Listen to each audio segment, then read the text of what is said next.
तो operating profit या profit from operation एक ही बात है, 74,000 आपको दिया है। ये जो ऑपरेटिंग प्रॉफिट है ये है operating profit under accrual basis. तो इसमें आप क्या करना पड़ेगा, आपको नॉन कैश एक्सपेंसेस हम ऐड कर देंगे और नॉन कैश इनकम को हम माइनस कर देंगे। तो नॉन कैश एक्सपेंसेस हमारे कौन से होते हैं, डेप्रिसिएशन, उसके बाद provision for doubtful debts, loss on sale of asset, amortisation of goodwill, impairment of goodwill, ये सब आपके होते हैं नॉन कैश एक्सपेंसेस। और नॉन कैश इनकम को हम लेस कर देंगे अगर कोई होगी तो, जैसे डिस्काउंट रिसीव्ड है। सर नॉन कैश एक्सपेंसेस को हम ऐड बैक क्यों करते हैं, क्योंकि ऑपरेटिंग प्रॉफिट निकालते वक्त आपने डेप्रिसिएशन और प्रोविजन फॉर डाउटफुल डेट्स को माइनस कर दिया हुआ है, जबकि उनकी वजह से कैश में कोई कमी नहीं हुई थी। कैश तो कम नहीं हुआ था ना, कैश तो डिक्रीज नहीं हुआ था, लेकिन आपने माइनस कर दिया, तो आपको वापस ऐड बैक करना पड़ेगा। तो प्रॉफिट फ्रॉम ऑपरेशन में डेप्रिसिएशन, इम्पेयरमेंट, ये सब आपको ऐड बैक करने पड़ते हैं operating profit under cash basis निकालने के लिए।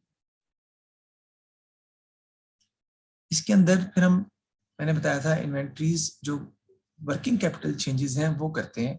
और वर्किंग कैपिटल चेंजेस क्या होती हैं, आपकी इन्वेंट्रीज में जो चेंज आ रहा है वो, ट्रेड रिसीवेबल में अगर कुछ चेंज आ रहा है वो, और ट्रेड पेबल में कुछ चेंज आ रहा है तो वो हम देखते हैं।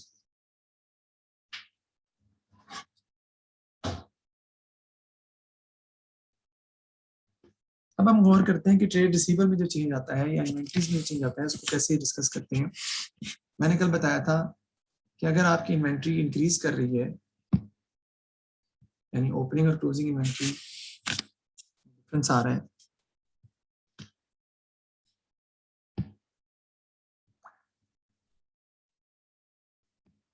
और वो इंक्रीज कर रही है, यानी कि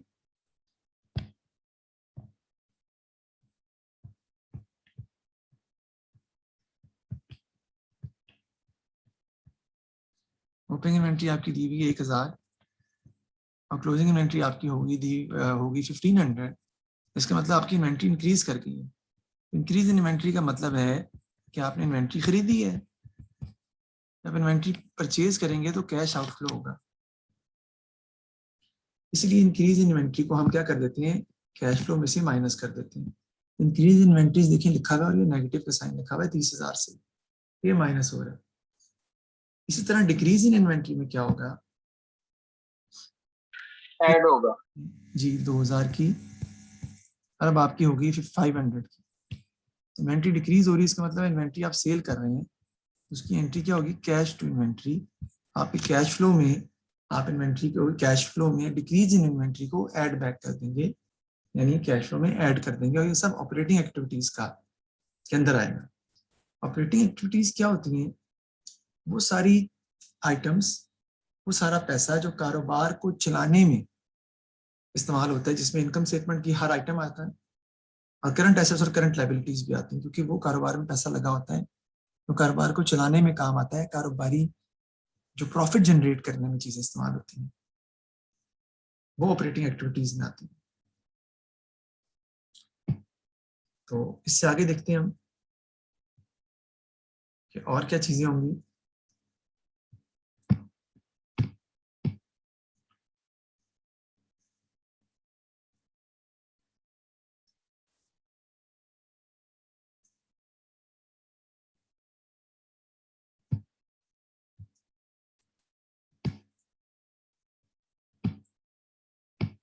हाँ जी, वो मैंने आपको बता दिया है कि अभी हम टाइम जो दे रहे हैं सही नहीं है, 2 पेपर हमने करनी है, तो वो कोशिश करेंगे कि आज से स्टार्ट करें काम को। तो देखते हैं हम, ये दूसरा ट्रेड रिसीवेबल के हवाले से हम बात करते हैं। तो ट्रेड रिसीवेबल के हवाले से एक ही बात है, साल के इंक्रीज होंगे तो माइनस होंगे और डिक्रीज होंगे तो ऐड होंगे। ट्रेड रिसीवेबल 1000 के थे, अब ये कितने रह गए हैं, 200 के। इसका मतलब है कि आपने ट्रेड रिसीवेबल से बेसिकली पैसे कलेक्ट कर लिए। ये एंट्री आपने पास की, cash to trade receivable. Trade receivable क्या हो रहे हैं, डिक्रीज हो रहे हैं। तो ट्रेड रिसीवेबल अगर आपके डिक्रीज हो रहे हैं तो इसका मतलब है कैश क्या हो रहा है, इनफ्लो हो रहा है। तो डिक्रीज इन ट्रेड रिसीवेबल को हम कैश फ्लो में क्या करते हैं, ऐड करते हैं। अब बात करते हैं इंक्रीज इन ट्रेड रिसीवर की। याद करने के लिए आप याद कर लें कि decrease in trade receiver add होते हैं और इंक्रीज इन ट्रेड रिसीवर जो है वो माइनस होते हैं, लेकिन उसका लॉजिक जरा समझ लें, वो जरा मुश्किल है। Increase in trade receiver minus होते हैं। अब सवाल ये उठता है कि increase in trade receiver minus होते हैं, सर उसकी क्या वजह है? क्या हम उसकी एंट्री ये पास करते हैं, ट्रेड रिसीवर टू कैश? नहीं, ऐसा तो कुछ होता ही नहीं है बेटा। ट्रेड रिसीवर से पैसे हमें लेने होते हैं, उनको पैसे पे थोड़ी करने होते हैं। तो फिर सर कैश हम फिर जो है वो आउट माइनस क्यों कर रहे हैं? देखिए, जब ट्रेड रिसीवर इंक्रीज करते हैं तो उसका मतलब है कि क्या हुआ है, क्रेडिट सेल हुई है, और जब क्रेडिट सेल हुई है तो उसकी एंट्री हुई है ट्रेड रिसीवर टू सेल्स 300 से। ये सेल्स में जाके ऐड हो गई है 300। जब ये सेल्स में जाके ऐड हो गई है तो इसकी वजह से जीपी जो है वो 300 से बढ़ गया, और जीपी जब 300 से बढ़ गया है तो उसकी वजह से प्रॉफिट भी 300 से ज्यादा हो गया। अब ये है तो क्रेडिट सेल 300 की। तो मुझे आप ये बताओ कि हमजा ये 300 से जो क्रेडिट सेल मैंने की है और मैंने सेल्स में ऐड भी कर दी है, यार इससे कैश सेल्स में तो कोई इफेक्ट नहीं पड़ा। यानी क्रेडिट सेल्स 300 की वजह से हमारे कैश में तो इजाफा नहीं हुआ।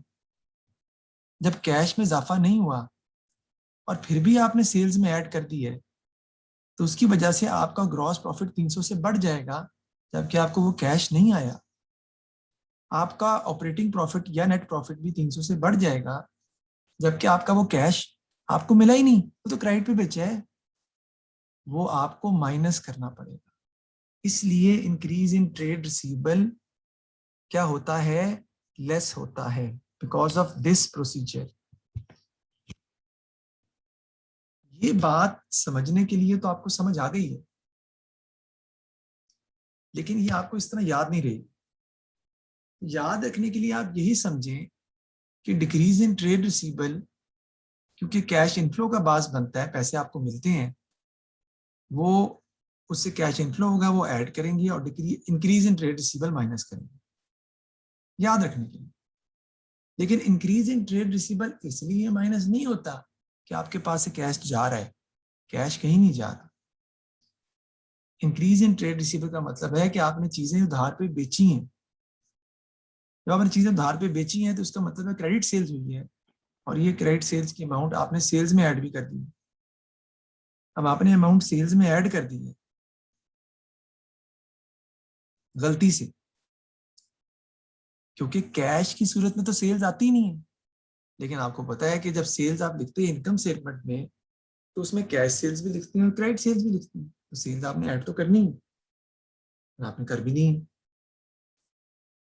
जिसकी वजह से आपका ग्रॉस प्रॉफिट भी 300 से ओवरकास्ट हो गया, और आपका प्रॉफिट भी 300 से ओवरकास्ट हो गया। ओवरकास्ट का मतलब ये है कि ये 300 रुपया हम प्रॉफिट में शो तो कर रहे हैं, लेकिन कैश की सूरत में तो हमें नहीं मिला ना, ये तो क्रेडिट सेल है, ये तो मिलने हैं अभी। इसको कैश में कन्वर्ट करने के लिए, क्योंकि हमें तो ऑपरेटिंग प्रॉफिट इन कैश चाहिए, आपको increase in trade receivable 300 minus करना पड़ेगा कैश फ्लो स्टेटमेंट में। जी बताइए, बात समझ आ गई है? मेरे ख्याल में समझ आ गई है, नहीं आई तो मुझे बताएं, मैं दोबारा रिपीट करता हूँ।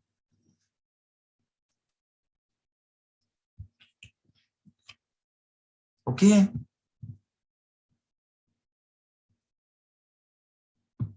समझ आ गई बात? जी सर जी। इसी तरह, बिल्कुल इसी तरह, अब बात करते हैं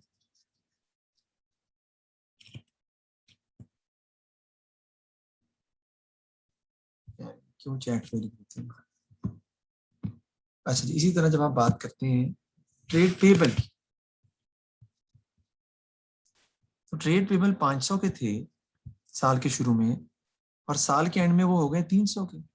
इसका मतलब है ट्रेड पेबल डिक्रीज कर गए। ट्रेड पेबल जब डिक्रीज करते हैं तो ट्रेड पेबल डेबिट होते हैं, और कैश क्या होता है, क्रेडिट हो जाएगा। आपने ट्रेड पेबल्स को पे ऑफ कर दिए।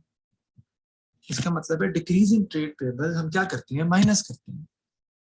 डिक्रीज इन ट्रेड पेबल्स हम कैश फ्लो स्टेटमेंट में से माइनस कर देते हैं, क्योंकि उससे कैश हमारा क्या हो गया, डिक्रीज हो गया। Sir decrease in trade payable minus कर देते हैं तो increase in trade payable add कर देते हैं। जी बिल्कुल सही। अगर ट्रेड पेबल इंक्रीज कर रहे हैं, यानी 300 से बढ़ के ये 700 हो गए हैं, तो डेफिनेटली डिक्रीज माइनस करेंगे तो ये ऐड करेंगे। लेकिन ऐड करने का मतलब ये नहीं है कि आपने इसकी ये एंट्री पास की है, कैश डेबिट और ट्रेड पेबल क्रेडिट। नो, असल में क्या हुआ है कि आपने क्रेडिट पे चीजें खरीदी हैं। जब आप क्रेडिट पे चीजें खरीदोगे तो आपने परचेजेस को डेबिट किया 400 से। अब जब आपने परचेजेस को डेबिट किया 400 से, तो ये परचेजेस आपने इनकम स्टेटमेंट में लिखी भी हैं, परचेजेस में ऐड की हैं। उसमें क्रेडिट परचेजेस भी आती हैं, कैश परचेज भी आती हैं। लेकिन क्रेडिट परचेजेस की वजह से आपका कैश आउटफ्लो तो नहीं हुआ ना। क्रेडिट परचेजेस की वजह से आपने क्रेडिट परचेजेस जो की हैं वो आपने परचेजेस में ऐड कर ली हैं, लेकिन आपने उसकी पेमेंट तो नहीं की ना। तो आपने भी करनी है, तो आपने की ही नहीं। तो क्या होगा, आपकी परचेजेस 400 से बढ़ जाएंगी। इसकी वजह से आपकी कॉस्ट ऑफ सेल्स 400 से बढ़ जाएंगी। कॉस्ट ऑफ सेल्स 400 से बढ़ जाएंगी, उसकी वजह से आपका जीपी 400 से कम हो जाएगा और आपका प्रॉफिट भी 400 से कम हो जाएगा। तो जो आपका प्रॉफिट 400 से कम हो जाएगा, उस 400 को वापस करने के लिए आपको ऐड करना पड़ेगा कैश फ्लो स्टेटमेंट के अंदर। क्योंकि आपने परचेजेस में जो 400 ऐड कर किया है क्रेडिट परचेजेस का, उससे आपका कैश तो गया ही नहीं था। लेकिन आपने कॉस्ट ऑफ सेल्स में वो परचेजेस ऐड करके सेल्स में से माइनस कर दिया है 400 ज्यादा माइनस कर दिया है, इसके लिए जीपी आपका कम हो गया, प्रॉफिट कम हो गया, आपको 400 वापस ऐड बैक करना पड़ेगा। क्योंकि आप operating profit under cash basis निकाल रहे हैं। अब आपका सवाल उठता है कि सर क्रेडिट परचेजेस तो परचेज में ऐड करते हैं, क्या हो गया आपको? तो सही तो ऐड की नहीं है, क्यों कह रहे हैं गलत है? मैंने कब कहा है गलत है? हम अपनी अकाउंटिंग के रूल्स को बेटा रिवर्स कर रहे हैं कैश फ्लो स्टेटमेंट। गलत नहीं है वो, लेकिन अगर आप ने प्रॉफिट निकालना है अंडर कैश बेसिस, तो आपको जो परचेजेस हैं वो क्रेडिट पे खरीदी, उसकी वजह से आपके कैश पे कोई इम्पैक्ट आया ही नहीं। लेकिन आपने परचेजेस को एक्सपेंस शो करके कॉस्ट ऑफ सेल्स में डालकर प्रॉफिट में से, सेल्स में से माइनस कर दिया हुआ है, जबकि कैश आपका नहीं गया, जिसकी वजह से आपका जीपी भी कम हो गया, प्रॉफिट भी कम हो गया। जबकि कैश की सूरत में प्रॉफिट अभी 400 से कम हुआ ही नहीं था, तो आपको वापस 400 क्या करना पड़ेगा, ऐड बैक करना पड़ेगा। इसलिए increase in trade payable add होंगे और decrease in trade payable minus होंगे कैश फ्लो स्टेटमेंट को करते वक्त। देखते हैं इसको हम सवाल पे। मैंने कल नहीं समझाया था, क्योंकि मैंने कहा था कि नेक्स्ट लेक्चर में समझाऊंगा, क्योंकि मुश्किल पॉइंट था। ये देखिए इंक्रीज इन ट्रेड रिसीवल्स क्या हो रहे हैं, माइनस हो रहे हैं। बेटा ये इंक्रीज इन ट्रेड रिसीवल माइनस इसलिए हो रहे हैं क्योंकि इंक्रीज इन ट्रेड रिसीवल की एंट्री होती है ट्रेड रिसीवल टू सेल्स। आपने ये 40,000 की अमाउंट सेल्स में ऐड कर दी हुई है, जबकि आपको 40,000 रुपया कैश में मिला ही नहीं अभी तक, वो तो क्रेडिट पे बेची है। 40,000 से आपका ऑपरेटिंग प्रॉफिट भी बढ़ गया, ग्रॉस प्रॉफिट भी बढ़ गया। उसको एडजस्ट करने के लिए आपको प्रॉफिट में से ये ट्रेड रिसीवल या ये सेल्स की अमाउंट क्या करनी पड़ेगी, माइनस करनी पड़ेगी। इसलिए इंक्रीज इन ट्रेड रिसीवल हम माइनस कर रहे हैं और increase in trade payable add हो रहा है। क्योंकि ट्रेड पेबल इंक्रीज करने का मतलब है कि हमने परचेजेस की हैं उधार पे, तो क्रेडिट परचेज की एंट्री होती है purchases to trade payable. Credit purchases की वजह से आपने परचेजेस में अमाउंट ऐड कर दी हुई है, जिसकी वजह से आपकी कॉस्ट ऑफ सेल्स बढ़ गई हैं और आपका जीपी कम हो गया और प्रॉफिट भी कम हो गया। तो उसको आपको वापस ऐड बैक करना पड़ेगा। इसलिए इंक्रीज इन ट्रेड पेबल आपका क्या हो रहा है, ऐड हो रहा है। आगे बात आती है किसकी, इंटरेस्ट और टैक्स पेड की। वो माइनस कर देते हैं इंटरेस्ट और टैक्स पेड। क्योंकि इंटरेस्ट और टैक्स पेड आता ही प्रॉफिट के बाद है, वो आता ही प्रॉफिट के बाद है। यानी यार देखो, इंटरेस्ट और टैक्स जो है ना, अगर आप कंपनी की इनकम स्टेटमेंट को याद करें तो इंटरेस्ट और टैक्स ऑपरेटिंग प्रॉफिट के बाद माइनस होते हैं। इसलिए इसका मतलब है इस प्रॉफिट फ्रॉम ऑपरेशन में 74,000 में से ये इंटरेस्ट और टैक्स माइनस हुआ ही नहीं था। तो जो कैश फिगर होगी वो टैक्स की या इंटरेस्ट की हम माइनस कर देंगे, तो वो ऑटोमेटिकली आपका करेक्ट हो जाएगा और आपकी ये कहलाती है net cash flow from operating activities. इसको देख लें अच्छी तरह और याद भी कर लें। हाँ जी बोलो जल्दी।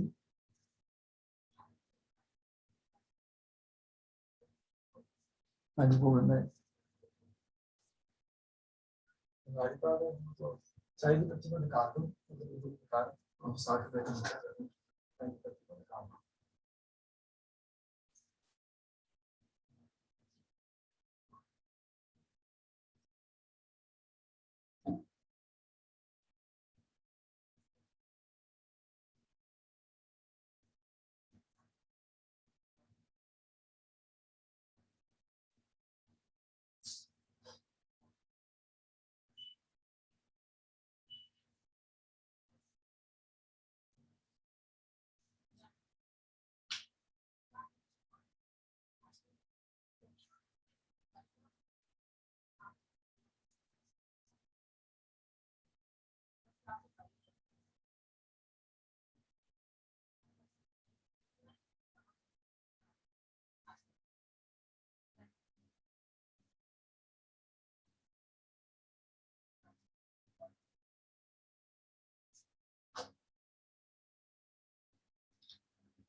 जी तो ये हो गया जी, तो ये है जी ऑपरेटिंग एक्टिविटीज का। इसके फॉर्मेट को आपको, कैश फ्लो स्टेटमेंट के फॉर्मेट को आपको याद करना पड़ेगा। नेक्स्ट चलते हैं इन्वेस्टिंग एक्टिविटीज के ऊपर, जो बहुत ही आसान है। मैंने बताया इन्वेस्टिंग में हम जो पैसा इन्वेस्ट करते हैं उसके बारे में बात की जाती है। तो अगर आप नॉन करंट एसेट्स परचेज कर रहे हैं तो कैश आउटफ्लो होगा आपका।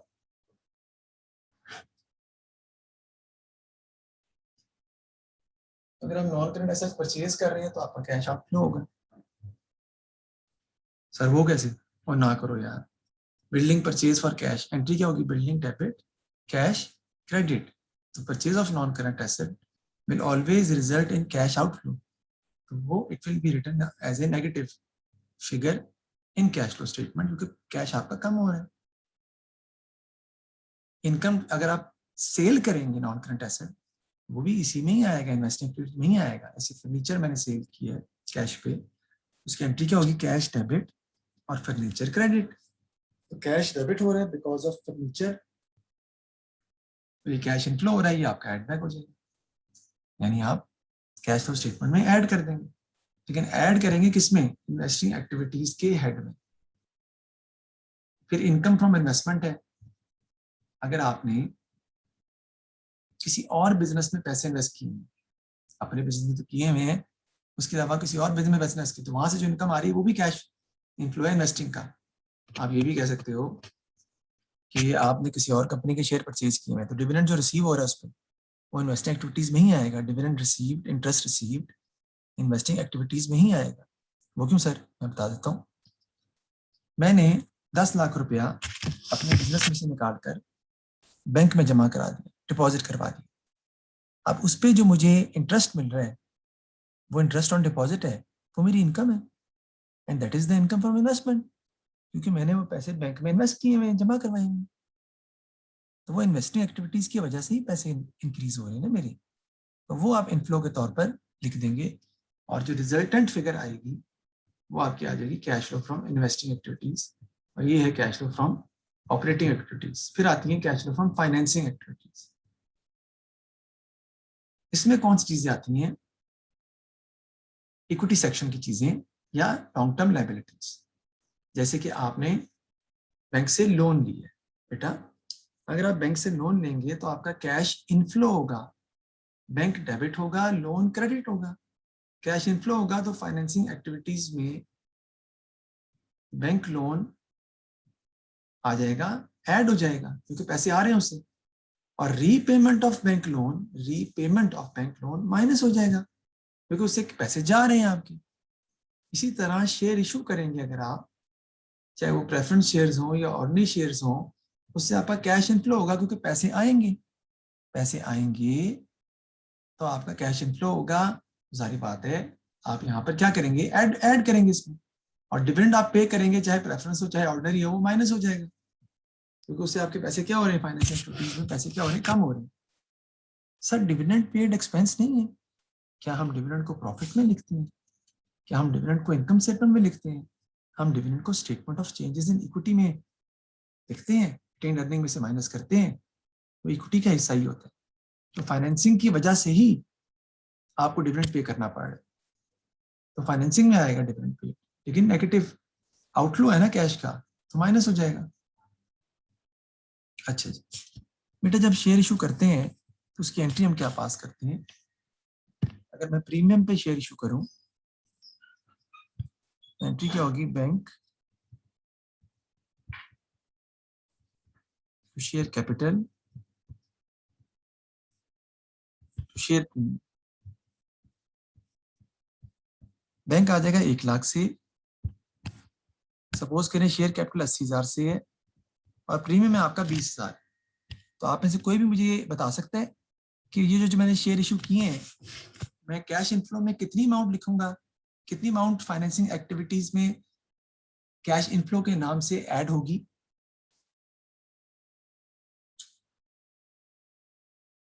जी कोई भी बता सकता है कितनी अमाउंट कैश इनफ्लो के नाम से ऐड होगी फाइनेंसिंग एक्टिविटीज में?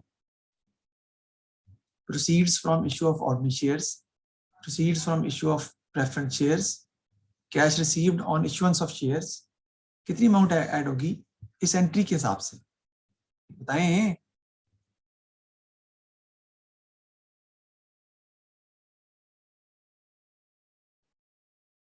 क्या हो गया, सब खामोश क्यों बैठे हैं?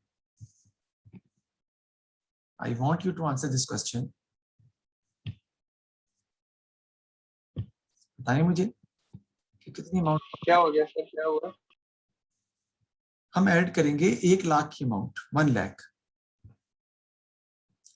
जो पैसे आपको मिल रहे हैं आपने वो अमाउंट ऐड करनी है। अगर देखेंगे proceeds from issue of 50,000 ordinary share लिखा हुआ है 80,000, बेटा ऑर्डिनरी शेयर कितने हैं, 50,000 के, अमाउंट कितनी मिल रही है 80,000, ऐड 80,000 होना है। इस तरह यहाँ पर 1 लाख रुपया ऐड होना है, नॉट 80,000। यानी आप जो फाइनेंसिंग एक्टिविटीज में कैश इनफ्लो ऐड करेंगे, पूरी अमाउंट ऐड करेंगे, प्रीमियम और शेयर कैपिटल की अमाउंट मिला के। अरे ये बात समझ नहीं आई, खुदा का खौफ करो यार। मैंने बताया हम कैश फ्लो स्टेटमेंट बना रहे हैं। कैश कितना आया है, 80,000 आया है कैश, कैश 20,000 आया, बिल्कुल सर, कैश 1 लाख रुपया आया है, 80,000 है।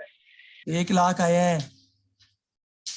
तो ये जो प्रश्न में लिखा है 50,000 share.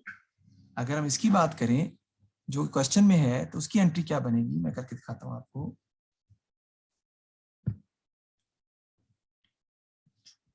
Bank 80,000, share capital 50,000 and the remaining amount, तो 80,000 ही है।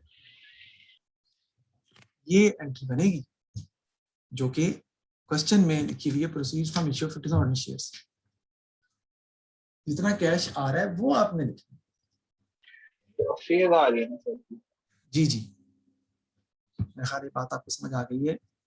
अब हम क्या करते हैं, सर आ गई। इन तीनों को एडलेस वगैरह कर कर नेट इंक्रीज या decrease in cash and cash equivalent निकालेंगे, क्योंकि जारी बात है 63,000 माइनस 1,55,000 प्लस 46,000, तो नेगेटिव फिगर आ रही है 46,000 नेगेटिव। इसमें cash and cash equivalent at the start add कर लेंगे, वो था 17,000 का, वो भी नेगेटिव था, तो आपका 63,000 का cash and cash equivalent at the end आ जाएगा। तो ओवरड्राफ्ट आपका आ रहा है 63,000 का। This is the formula, okay sir. this is how the cash flow statement is going to be prepared. Sir इसकी थ्योरी भी आती है कैश फ्लो? थ्योरी तो वो यही पूछता है कि कैश बजट और कैश फ्लो स्टेटमेंट में क्या फर्क है। वो हम करेंगे क्योंकि हम कैश बजट भी कर रहे हैं, अभी सीख रहे हैं, सीखेंगे, और कैश फ्लो स्टेटमेंट को भी इस तरह से हम जो है वो डील करेंगे। अब देख लीजिए क्वेश्चन, तुम्हारा पहला क्वेश्चन है। इस फॉर्मेट को आपने एक नंबर आपको पता है याद कर लेना है, जल्दी याद कर लेंगे उतना अच्छा हो जाएगा। पहला क्वेश्चन हमारा ये सामने दिया हुआ है, आपको statement of changes in equity बना के दी हुई है, नीचे डाटा दिया हुआ है, और वो कहता है prepare statement of cash flow for R limited for the year end 31 December 2018 in accordance with IAS 7।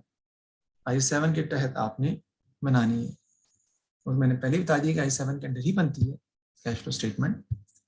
अब सबसे पहले स्टेटमेंट चेंज इन इक्विटी के बारे में आप जानते हैं, लेकिन ये जो बना हुआ है ऊपर, इसके बारे में आपको थोड़ा सा एक्सप्लेन कर देता हूँ, कुछ बच्चों को पता होगा। इसे कहते हैं schedule of non current assets.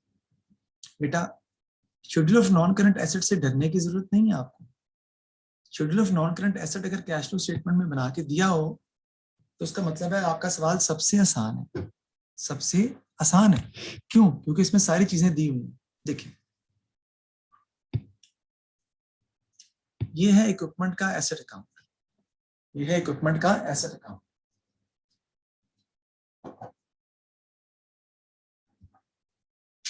ये है इक्विपमेंट का एसेट अकाउंट। इक्विपमेंट का एसेट अकाउंट बेटा कैसे बनाते हैं हम, आपको पता है कैसे बनाते हैं जी? ब्रॉट डाउन कितना है 190, जो नया खरीदा वो बैंक फिगर से, या एडिशन 80, और यहाँ पे क्या जाता है डिस्पोजल, अगर होता था वो लिखता मैं 270 कैरिड डाउन। इस अकाउंट को अब हम किस फॉर्मेट में लिख रहे हैं? स्टेटमेंट फॉर्म में। बस इसी को कहते हैं schedule of non current assets. Provision for depreciation के अकाउंट को हम लिख रहे हैं किसमें? स्टेटमेंट फॉर्म में। ब्रॉट डाउन कितना है 47, income statement figure charge for the year कितना है 27, और टोटल कितना आ जाएगा 74 इज द कैरिड डाउन। तो ये कहाँ लिखा हुआ है? ये रहा। यानी कि schedule of non current asset कोई चीज मुश्किल है ही नहीं। हमजा आप मुझे बता सकते हो इस schedule of non current asset में किन दो एसेट के अकाउंट स्टेटमेंट फॉर्म में बने हुए हैं? इक्विपमेंट और मोटर व्हीकल। इक्विपमेंट का और मोटर व्हीकल। इक्विपमेंट का एसेट अकाउंट ऊपर बना हुआ है स्टेटमेंट फॉर्म में, इक्विपमेंट का प्रोविजन फॉर डेप्रिसिएशन अकाउंट नीचे बना हुआ है स्टेटमेंट फॉर्म। फिर मोटर व्हीकल का एसेट अकाउंट बना हुआ है स्टेटमेंट फॉर्म में, 220 ब्रॉट डाउन है, 40 डिस्पोजल है, और loss on disposal. Loss on disposal नहीं, गलत है बेटा, आपको शायद आता नहीं है ना डेप्रिसिएशन, ये नहीं है, वो गलत है। Loss on disposal asset account और प्रोविजन फॉर डेप्रिसिएशन अकाउंट में लिखते ही नहीं। Asset account is always prepared with the cost of the asset, it is debited with the cost and credited with the cost of the asset. इसी तरह depreciation account नीचे बना हुआ है brought down 96, 21 charge for the year income statement, और 17 जो है वो आपका जो आप डिस्पोजल डेप्रिसिएशन माइनस कर देते हैं, लिखिए ना एलिमिनेटेड और डिस्पोजल। आप डिस्पोजल लिख सकते हैं, कोई जरूरी नहीं एलिमिनेटेड का वर्ड यूज करना। यानी कि एसेट और डेप्रिसिएशन अकाउंट को स्टेटमेंट फॉर्म में अगर आप बना दें तो उसे schedule of non current assets कहते हैं।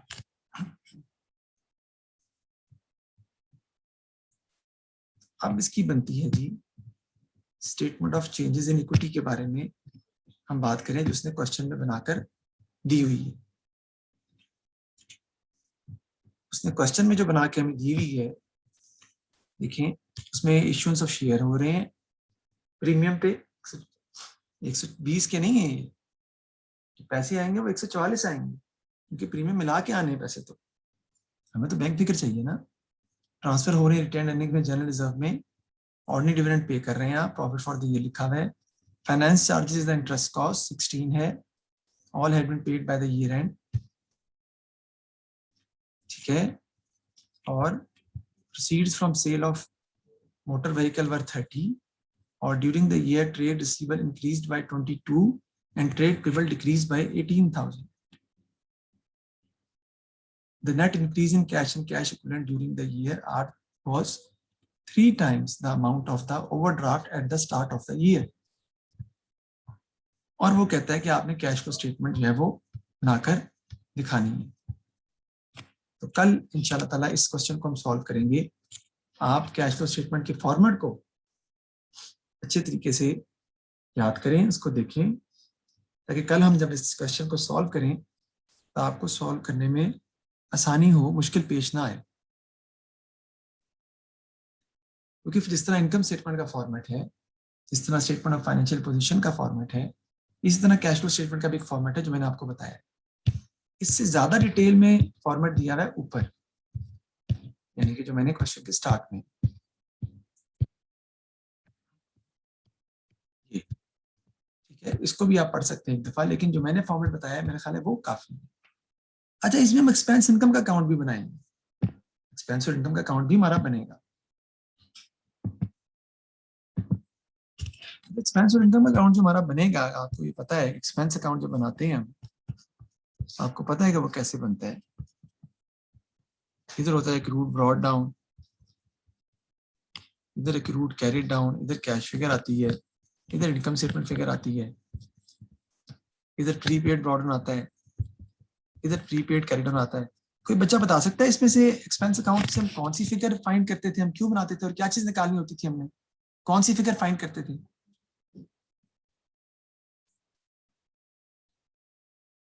सर इनकम स्टेटमेंट जब दो मतलब ब्रॉड डाउन और कैरेट डाउन दोनों दिए हों, एक निकालने फिगर फाइंड करते थे। लेकिन कैश फ्लो स्टेटमेंट के अंदर ये क्या होगी, अब गिवन होगी, तो फाइंड क्या करनी होगी, कौन सी फिगर फाइंड करनी होगी? Cash figure. Sir cash flow में लिखनी नहीं है वो, अकाउंट बनेंगे अब भी, लेकिन फिगर कैश फ्लो की, कैश की फाइंड करनी है, ताकि उसको कैश फ्लो स्टेटमेंट में लिखा जा सके। तो इससे फिर हम आगे चलेंगे।